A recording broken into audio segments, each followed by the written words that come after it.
I'm done with the gym, did TRX, and I just went out and stretched a bunch because we haven't been doing yoga or a lot of exercising. So Davey and I both have really tight hips because we've been sitting so much in front of our computer. We need to be more proactive about stretching. I've been trying to do morning and evening yoga stretches that would help with that. I think I have to start making time to make sure that we both do it before we go to sleep. And when we wake up, it's like 5-10 minutes, but it does so much wonders for your body. All right, I'm going to go to Trader Joe's now, pick up a few things for tonight's dinner. I'm hopefully making miso soup tonight, and I can show you guys how to make it.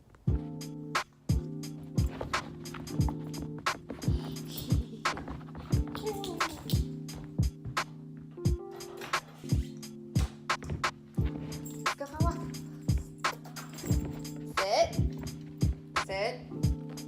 Good boy. Good boy.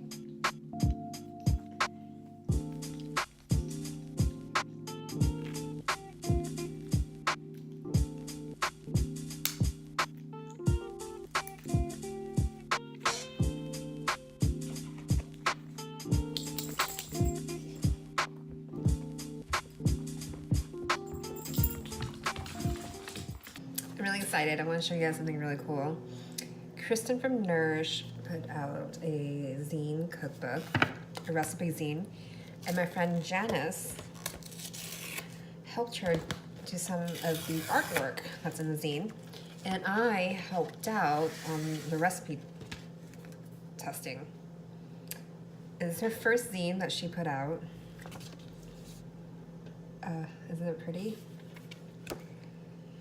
And my friend Janice, she's a watercolor illustrationist, and she made all these beautiful art.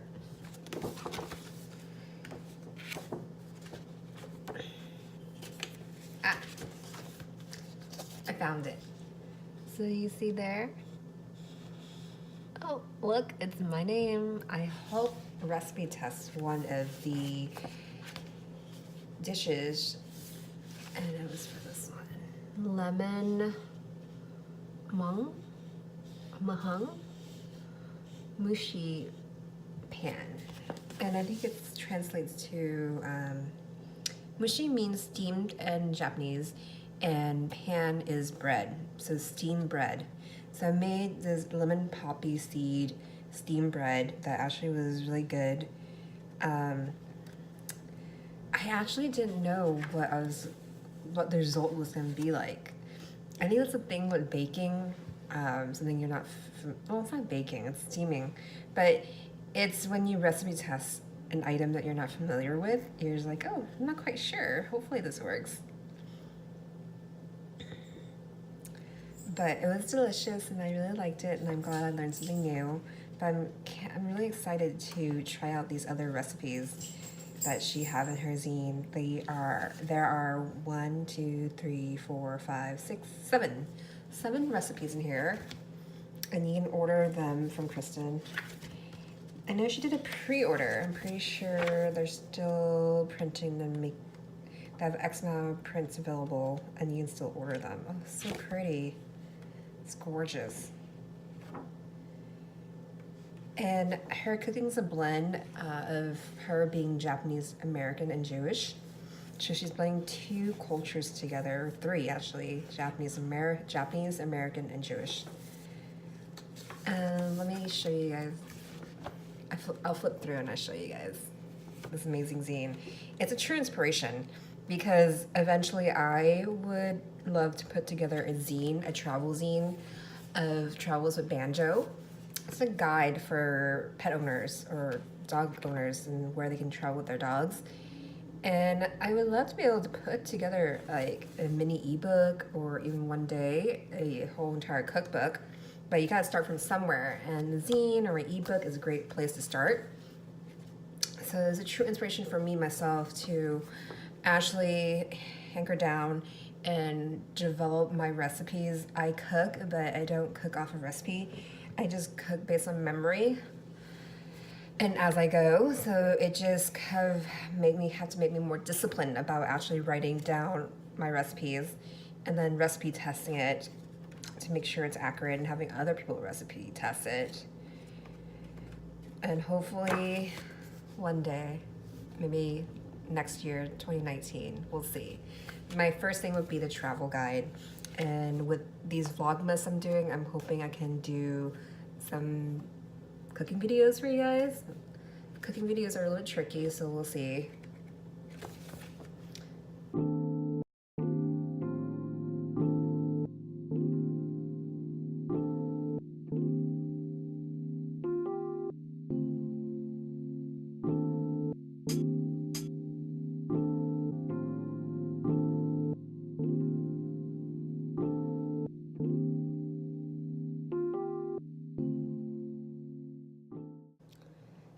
I'm about to get dinner started. I'm gonna have to walk you guys through this really quickly because I was trying to edit my video before getting dinner started. That was my deadline, and now it's 7 o'clock and we need to eat ASAP. So let me run you through what I do to make miso soup. I'm making a vegetable miso soup with tofu, and I'm gonna add some soba noodles to it. I'm gonna make a quick dashi. I got my dry kombu here, bonito flakes. Not sure if I have enough. I'm just kind of eyeballing it. And then I had shiitake mushroom that they were dry and I rehydrated last week when I thought I was gonna make it. Threw in the freezer because we're gone, and now I'm just popping it out, and I will be slicing these guys up once I get them thawed. Adding tofu, carrots, zucchini, onion, maybe broccoli, we'll see. Tofu obviously, and then these will go in very last because they rehydrate very fast. And then green onions to garnish it, and the soba I will boil separately. I didn't realize I was so low on miso, so I don't think the miso flavor would be as strong as I like because I'm making a pretty big amount right here. About 8 cups of water. Going to make the dashi while I prepare my veggies. Hopefully this won't take too long. I am going to try to write a recipe, a rough one, and probably remake this so I can give you guys a final recipe later. Let's put all the bonito flakes in. And I usually freeze the kombu and the bonito flakes because I don't use them often. So it's best if you just freeze it so that way they'll last longer. Because I think the shelf life isn't too long.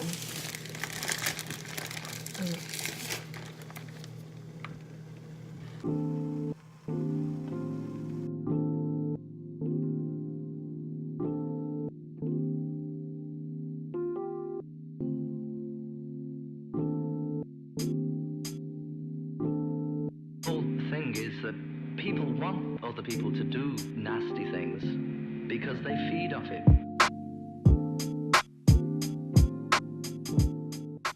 All set and ready. I'm going to actually use that later to make something I'll show you guys hopefully another time. Just trying to sift out all the bonito flakes as much as I can. If I had more time, I would probably put this to a sifter and sift it better, but just have to move on. And the frozen shiitake mushrooms are in there. Just let them thaw out and then I'll start slicing them in a second. I cut my veggies, the carrots, the onion, and the zucchini. I'm just going to turn up the heat and throw them in there. Probably won't take too long to cook. And I'll update you guys the next step. Cutting the carrots and the onions because they take the longest to cook. Put the zucchini in a little bit later.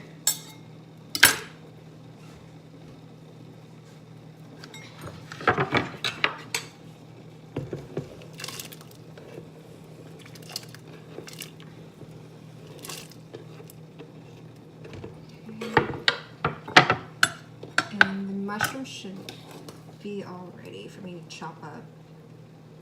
Chop, more like slice up actually. So ideally I would rehydrate them and then clean and cut them. But because I have to stick them in the freezer, it's gonna be a little bit difficult cutting it hot. But dry shiitake mushroom actually has a lot more flavors than fresh ones. I slice up the mushrooms pretty thin, or thin as I can, considering how hot it is. And then I'll just put it in there. Add extra flavor to my soup. Lots and lots of mushroom.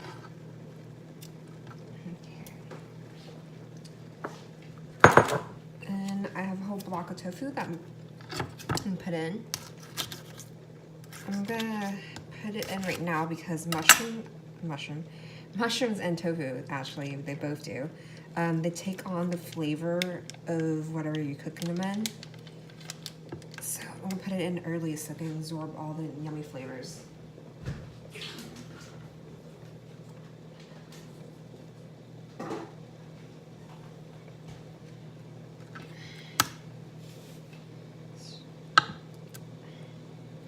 Just chopping up the tofu. And cut them to cubes.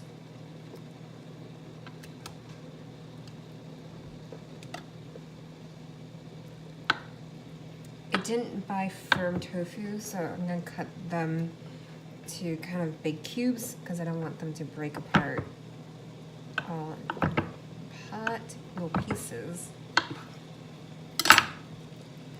So if you buy firm tofu, you can cut it any size you want, but because my tofu isn't too firm, I'm cutting them about 1 inch squares all around.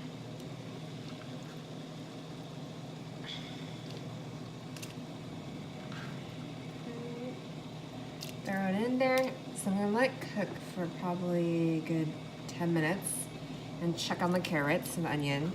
Once those are cooked, I'll throw in the zucchini and let it sit for another few minutes. And then we can put in the miso very last. We can put in the miso and the seaweed the very last. So the miso, you actually want to put at the very end. Otherwise, if you cook the miso, the flavor isn't as very strong. And I was hearing it from another video I watched that you don't want to put the miso in the very beginning because miso is a live probiotic. And if you cook it all the way, it'll lose its health benefits. I don't have this much miso. So I'm actually gonna put it in a little cup and put hot water in it to mix it up. And also have some water boiling for the soba noodles.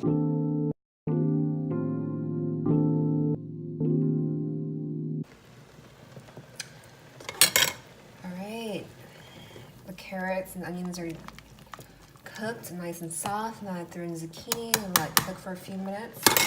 Here's my miso. Just put hot water in it and you whisk it up with chopstick or a spoon, whatever of your choice. And then you put it into the pot once you're all done cooking everything.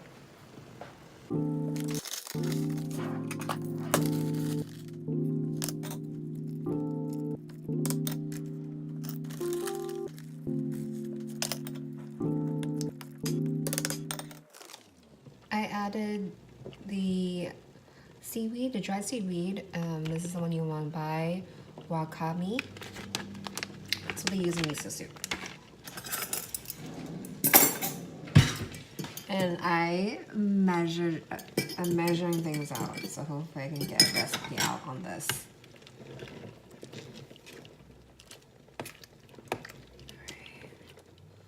So just let the seaweed rehydrate a little bit. Pour in the miso paste that I've added water to. And then we should be all good to go. Okay, the miso soup's done. I reused the bowls that I had used for my mise en place. The cut carrots and zucchinis I had.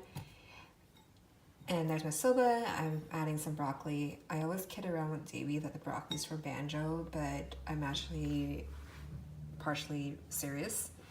So I'm gonna pour it in, and then I'm gonna garnish it with some green onion I have over here.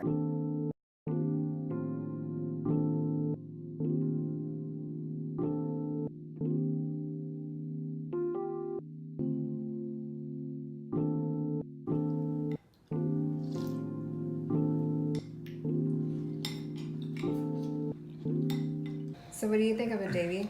Very good. It's perfect for a cold day. Which it is. So Yeah. cold. I feel like it's as cold as Pollock Pines, or maybe even colder. Okay. I picked up an apple dumpling on our way back from Millville Ranch. And it comes with this apple cider sauce. Let's see how it is. How is it? Thought I was eating a pork dumpling, but it's an apple dumpling. I don't know if I've been framed or not, but there's apple. I never had an apple dumpling before, and I thought it would be like a pie crust, but it's pretty soft. Like an actual dumpling crust. And inside, oh my god, the apples are so good. Like, it's fresh. You can taste that it's fresh. And inside there's some type of nut. I'm not sure. Is it pecans or walnuts? Do you know, Davey? Walnut. Mmm, so good. Oh my god. This is a nut filling that's inside, and it's so delicious. And it's walnut. And the sauce is also so good. It looks like pecans. Okay. Yeah, by the shape of it. Oh my gosh, I'm so excited.